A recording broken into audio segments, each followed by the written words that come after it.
There we go. It took a minute. Okay.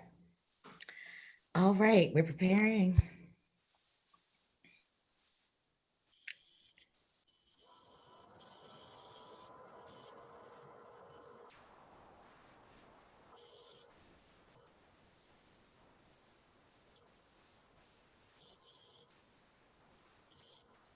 All right, gents.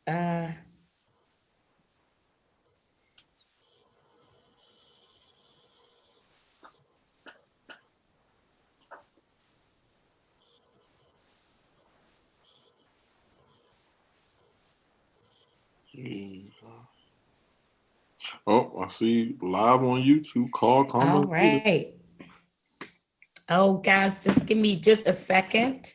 Good afternoon. Good afternoon. Just wanted to make sure that everything was up and running. So I know it's going to take a minute for me to see. There, my gents. There we go, guys. Good afternoon on this thankful Thursday. And let me apologize to the Realtors Roundtable audience. We had our fair share of excuse me guys of challenges this afternoon, but yet we persevered because that's what we do. Boo. Hold up, wait a minute, how come everybody has on black? Oh, watch out. The blackout, the takeover. Did we all get the same memo? Yeah. I think we did. I think the frequency. Yeah, we tied in, baby. Yeah. It's our frequency because great minds think alike. Absolutely. So, guys, we're going to hop right into it because I apologize for our delay, but I just want to say good afternoon to everybody. Thank you for showing up, watching us here on Realtors Roundtable. We're so happy to see everybody. Listen, I'm floating today because I have had a wonderful last 2 days. My brothers here know that I have actually done something that we should all be mindful of and try to do whenever we can, which is reclaim our time.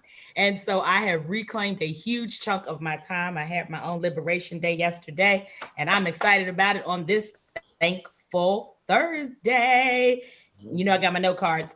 But I do want to welcome everybody to the Realtors Roundtable. Please make sure you're giving us that thumbs up. Hit the subscribe button if you haven't subscribed to Call Carmellita, which is my brand, and also the channel that you are on. I am Carmellita Turner, the realest realtor you know. I'll let my brother Cleon introduce himself, and then our other distinguished guest, Craig.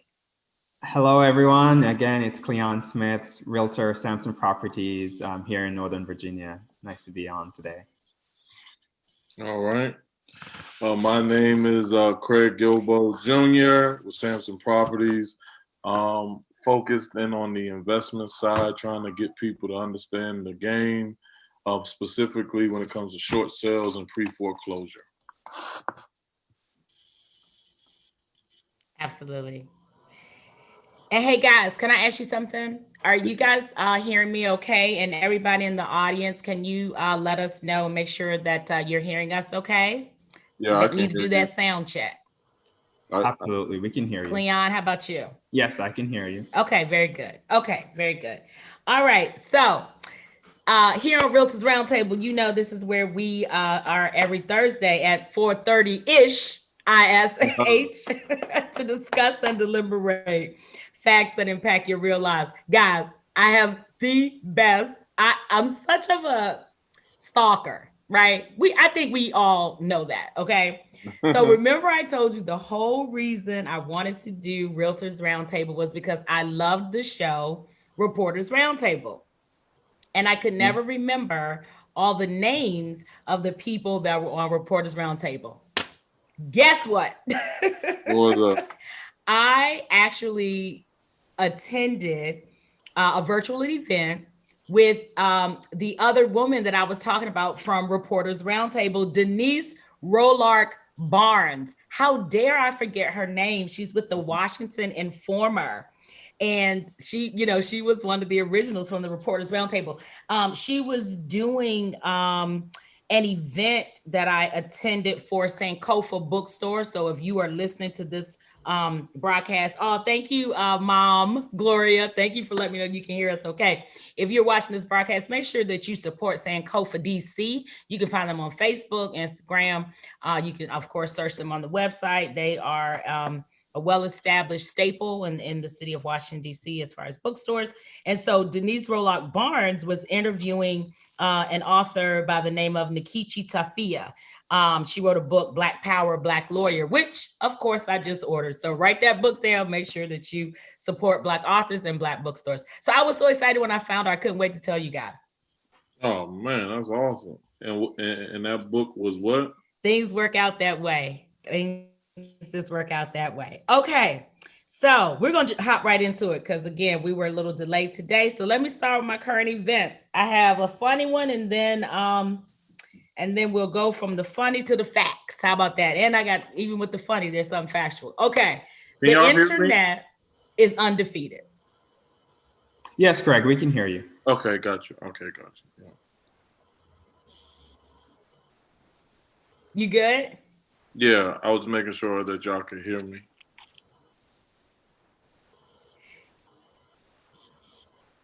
Yeah, I think, well, and I say the internet is undefeated. I'm going to be honest. The internet has been giving me difficulties today. However, let me tell you, I've been laughing all day. I don't know if you saw the vice presidential debates last night. Oh, I think we lost Craig. He'll probably come back in. Where the fly showed up, the third guest, the fly. And the internet has been going crazy. Listen, this fly has over 1,000 Twitter pages already. They're like, somebody had a meme where the fly was doing a press conference. Then the fly was in the hospital. They said the fly's in critical condition because of exposure to Pence. They were like, the fly's Pence's only Black friend. I was done. Oh my gosh. That has been hilarious. Have you seen any of those, Cleon? I have. It's quite entertaining. Listen, I'm going to be honest. All those people, they have missed their calling in marketing. They have absolutely missed their calling in marketing. But I thought it was hilarious. For some reason, I must have stepped away from the TV because I missed the whole fly thing. But but I have not missed it today. That is for sure. But I will say this. I still want to go back and rewatch it because, like I said, I was kind of in and out and doing different things. One of the things that I have the utmost respect for and that I can totally identify with is the point at where Kamala Harris was saying to Vice President Pence, listen, I will not be lectured by you. This is a woman who is a career politician. She has been a prosecutor in law. Regardless of what I think about either of them, her or him, I respect that because many times as women of color, as I definitely can attest to, people will marginalize you and try to diminish all of your not only knowledge and education but accomplishments, to try to show themselves as being someone with dominion over you. So I was really proud to see that. I was glad that she spoke up for herself and advocated for herself because she is, a phenomenal person in her own right. Absolutely, Carmellita, and I wholeheartedly agree with you. I thank you. So now I don't know if you've heard about this because Cleon and I, well, and Craig, we're all in the same. There's Craig. All in the same area. And so the Washington Post is, hey, welcome back. The Washington Post is about to start a 6-part series that I thought was interesting that maybe the listeners may want to look for and read. And it's going to kind of lead us, into what we're talking about today. But they're starting a 6-part series. I believe the staff writer's name is Griff White. And him and his team did this kind of deep dive look into the life of George Floyd. And it was actually very interesting because the premise that they're coming from, we know that the death of George Floyd that we witnessed, and now the resurgence of the anger surrounding that, now that the police officer was released on $1 million bond or what have you, or has been able to post bail. Then, now we've got the killing by another police officer in Wisconsin, because again, we know it doesn't always matter the color, but it does matter the mindset and, the belief system and how people are trained. But this 6-part series is kind of going to take it at a larger level as far as all of the things in George Floyd's life that led up, not led up, but that consistently supported how systemic racism shaped his life and how we see that present in the lives of so many others. Everything we were talking about in reference to the Black tax and everything that we've been talking about here on the Realtors Roundtable, they talked about just the systemic racism that he experienced in schooling, in housing, the housing projects that he grew up in, and how that area was over policed, and how as a young child, because studies, this isn't opinion, this is fact, there are studies out there that show how Black boys are viewed, they lose their childhood and are seen as grown men earlier in life, as early as like 8 years old, which is ridiculous. So, his housing situation was, challenging. Schooling was challenging. Healthcare challenging. Like everything that just kind of led to, one thing leads to the next. They said that when he was younger, how kids write different things, and they interview, so many people, which I'm sure we'll see in the article. He wanted to be a Supreme Court justice, or later he wanted to be a professional athlete. So I'm looking forward to that series, guys. I don't know about you. Yeah, look forward to seeing what they put together. It kind of reminds me of I think it's 2000. Me getting the dates wrong. When Baltimore with Freddie Gray, there's a gentleman name, right? Freddie Gray. They did. I believe it was the New York Times magazine. They did something similar. It wasn't a 6-part series, but they did something similar around what the makeup of his neighborhood, the health statistics of the folks that live in his neighborhood, the education attainment, the quality of housing, the years that people live longer than their counterparts in other parts of the city. So it was really interesting. And that was front page, I believe, of the New York Times Magazine at the time, to kind of along the same lines, to show that the interconnectedness and the systematic way that racism and race works. That's something, yeah, because again, I always say my superpower is, hey, I can relate everything to real estate. But when you think about sanctuary, or when you think about having a home base, right? When we used to play tag, everybody wanted to make it to home base.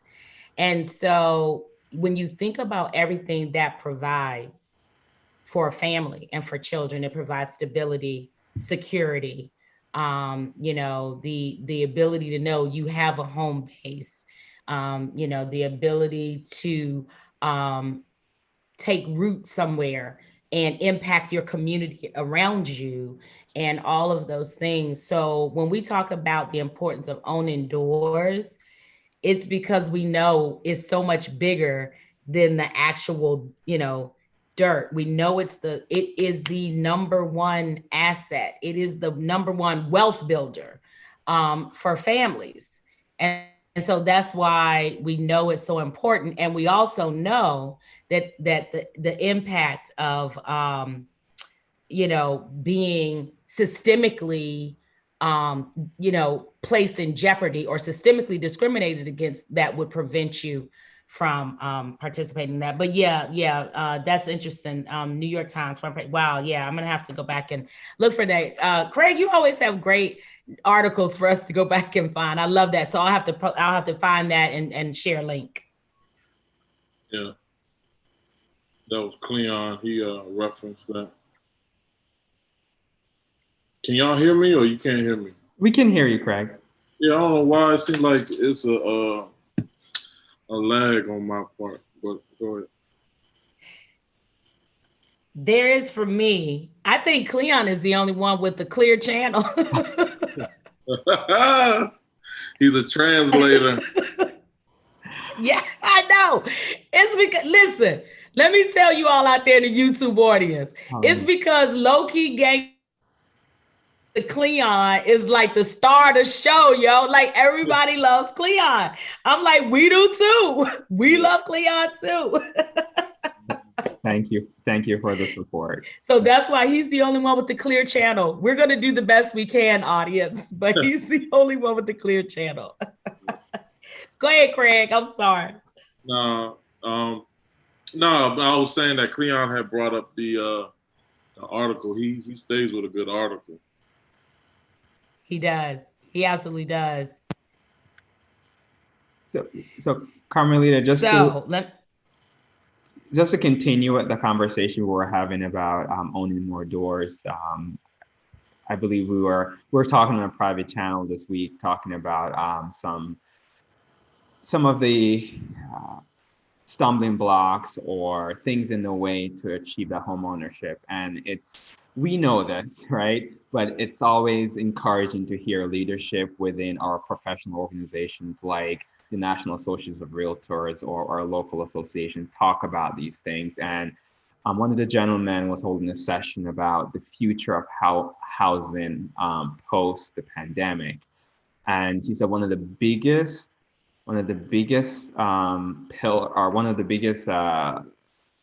stumbling blocks or things in the way for home ownership is actually down payment. And we know that. So it was really confirmation. Carmellita, Craig, and I, we were talking this week. It's really confirmation of what we've been saying for many, many years, that, this is one of those things that we can help you navigate this process so that doesn't become the same stumbling block for you. So it's recognized, it's being studied, people are talking about it, and now we just need to do the work of removing that stumbling block so we can help you get to your first place or your 10th place, whatever that looks like for you, what we can help you navigate that. Exactly. And that was kind of like, so that was kind of the point of what, and let me say something real quick. I you know how they say it's hard to, like you're supposed to learn a lesson, but sometimes you're supposed to learn a lesson and then you don't learn the lesson. I literally was in a class Monday and I was supposed to buy an extra charger and for my computer, and I didn't. So I'm just putting that out there because we may have a problem, Houston, but that's okay. I want to make sure I'm in front of it. There's that. So we wanted to get into money matters today, talking about money matters. So like Cleon was saying, really, for me, what are the things that I want? So I'm actually, let me ask you guys, do you agree or disagree with this statement about that one of the hardest things for people to do is to come up with a down payment on a home? I'll say this, right? I heard this brother, his name is Hotep Jesus, right? And he was on the Joe Rogan podcast, and he said, nothing's hard, it's just new, right? Nothing's hard, it's just new. So math is hard when you don't know it, but when you practice and you understand the strategies, it becomes something that you can do and you practice moving forward. So I think the biggest thing is the education and understanding how to go about it, that is the issue and the discipline needed in order to gather that down payment. So I wouldn't want to say it's hard. It's just that you have to understand how to approach it.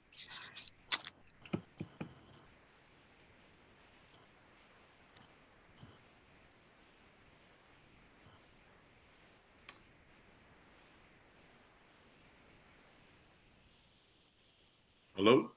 Yeah, you're there. Yes, no, hold on. Let me tell you. So my end, I guys, look. Oh, we gonna push through. We gonna get it through, baby.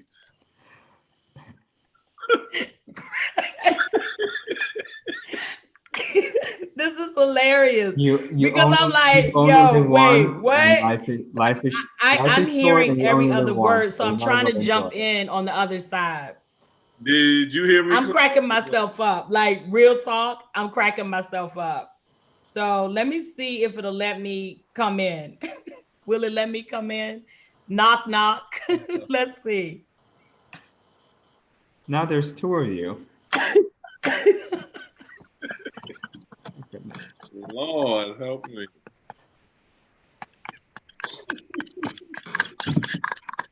I guess this is what they call the increase. Oh, this is hilarious. Let me. Sorry. It's all good.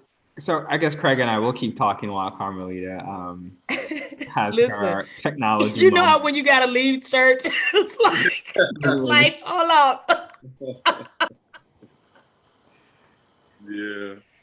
Man, that was hilarious. Oh God. Technology, what the heck? We're all zoomed out. The internet is tired. It doesn't want any more interaction. It's done. Guys, we're gonna keep pressing on. So I heard you were talking about Hotep Jesus. I know Hotep Jesus, and I did hear the explanation, but I didn't hear Cleon's answer. Agree or disagree? Oh, about whether it's the. I agree with you, Craig. And it does come down to education and mindset for sure. And we hammer this point every week. Credit, right? It can be fixed, it can be repaired. It's not the end of the world, but it just takes that mindset shift and education around how to make it work for you. So that's another factor. In our area, I would say in most of the country right now, another important thing is inventory. There's not enough homes in the resale market, I would say. Now, I know, Craig, you're on the investment side. There's going to be some off-market stuff, some short sales, some foreclosures, some subject tos. And that's not what I'm talking about. Okay. But in your apple pie real estate market, right now, that is something that as agents we are seeing, that there's a lot of folks who want to purchase. It's just that there's some inventory challenges, and it was happening before the pandemic, and the pandemic just made it a little bit more difficult. So those are, I would say, are the three factors right now. Our credit, saving that down payment, having that down payment, and definitely finding the home that you want. So it's just the inventory challenges. Yes. And I'm sorry because again, I'm struggling on my end, but I definitely want to make sure that we get some of those.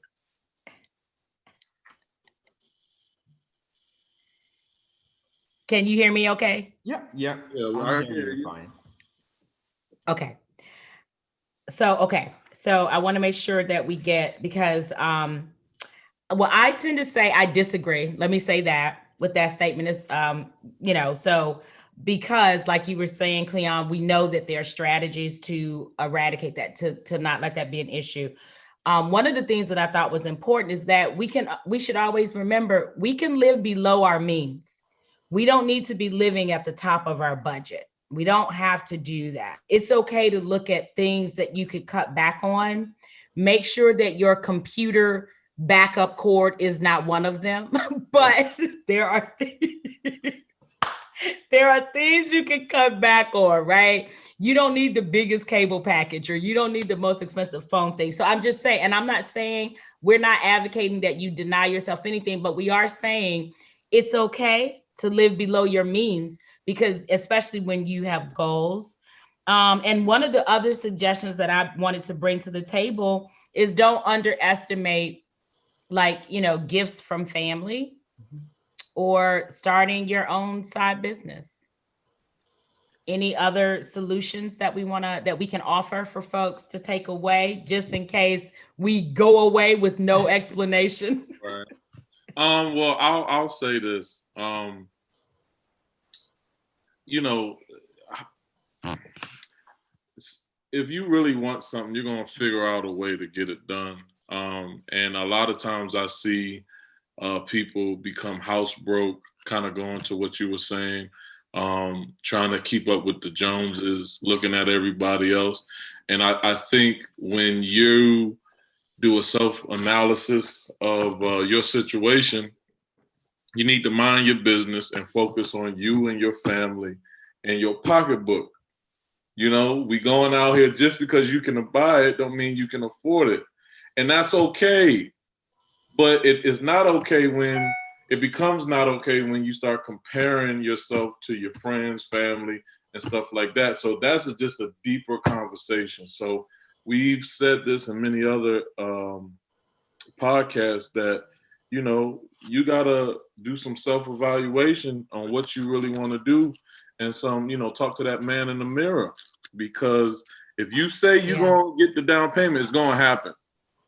Once you say, hey, Carmellita, hey, Cleon, I'm ready to get a house, right? And we say, well, we need a down payment. Once you say, okay, I'm going to get it, then you already done said it. So it's time to, but if I tell you, like, for example, and I'll put a period here, when I talk to some clients when they're going through pre-foreclosure and stuff, and let's say they don't want to sell at the time, and they're like, well, I want to keep my house, Craig. And I say, okay, can I be transparent with you? They say, yes. I say, if you want to keep your house with the finances that you say, are you prepared to forego Christmas?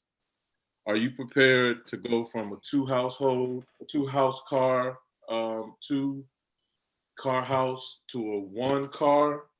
Are you ready to give up some birthdays in order to keep your home? Now, people don't want to hear that, right? But that's not my job. My job is to give you the information, right? And tell you, look, if this is what you want to do, some of these things may have to be scaled back momentarily, or you may have to get a side job, X, Y, and Z, because this is not play, like Carmellita say. This is not for play.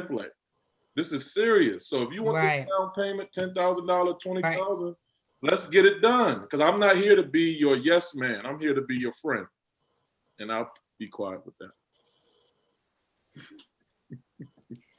Love that. I love it. Craig, I love it. I completely agree. And one of the best things we can do for people who are trying to help is to be honest with them. Even I say to my clients, you pay me to tell you what you don't want to hear. Yes. Talk to them. So sometimes they say, well, I said, remember we had that conversation that you told me, even when I don't want to hear it, you're going to tell me the truth. I said, this is one of those times.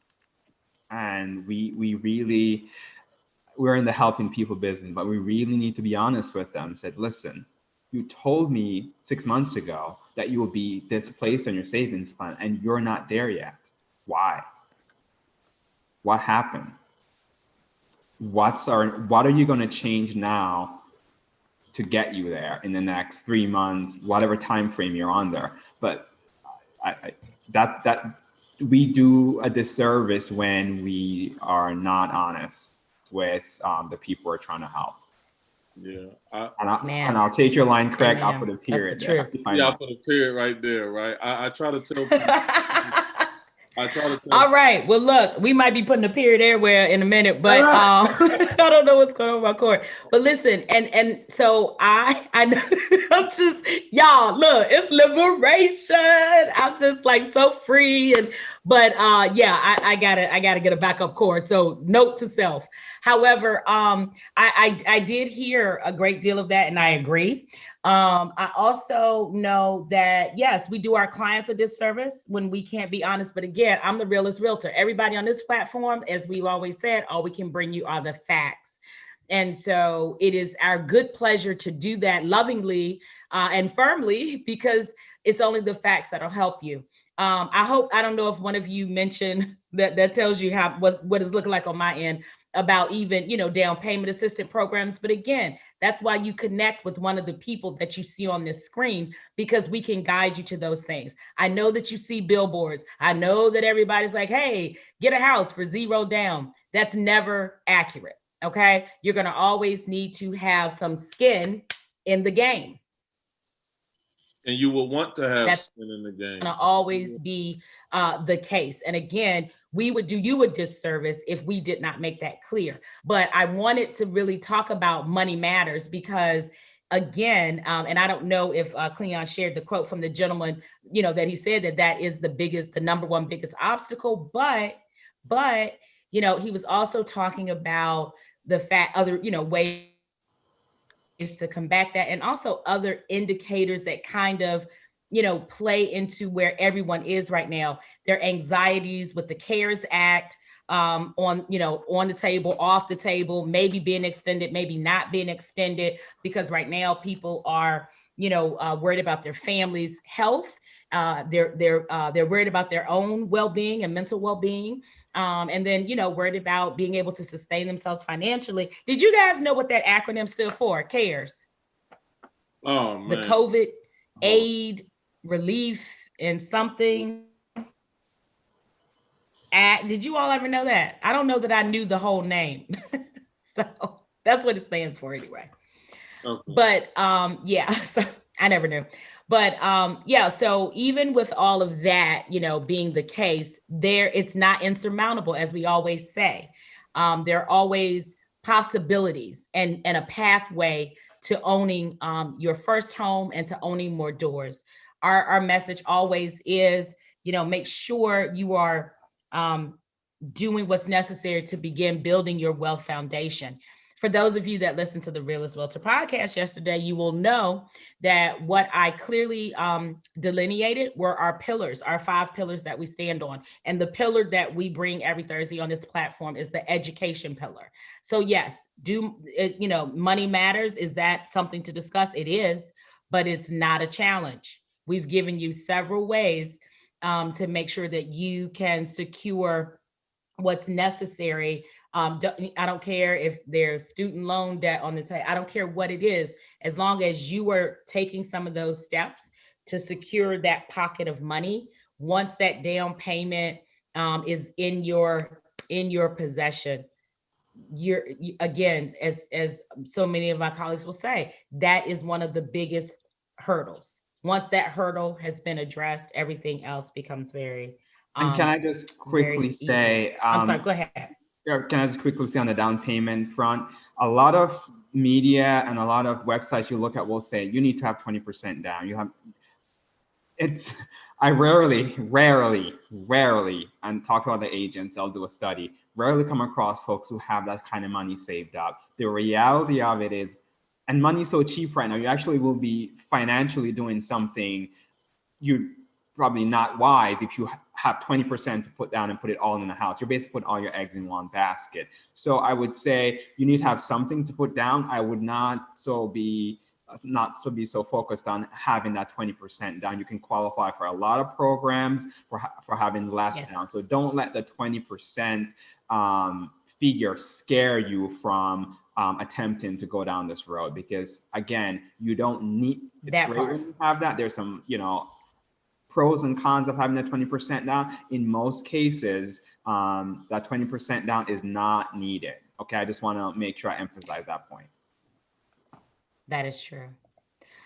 All right, gentlemen. We're going to end our segment for today. Let me thank the audience for joining us here on Realtors Roundtable. Next week, we will be back Thursday, 4:30 here on this YouTube channel called Carmellita. I am so grateful to you all for watching. Make sure you give us that thumbs up before you go out, like and share. If you have questions, folks, put them in the comments and we will answer them for you here live on our segment with my two brothers, Craig Gilbeaux Jr. and Cleon Smith, two of the baddest realtors in the business. I'm Carmellita Turner, the realest realtor you know. And next week, I'm going to have a new plug for my computer. Goodbye, folks. Have a thankful Thursday. We leave you the way we found you, and that is in peace. Thank you.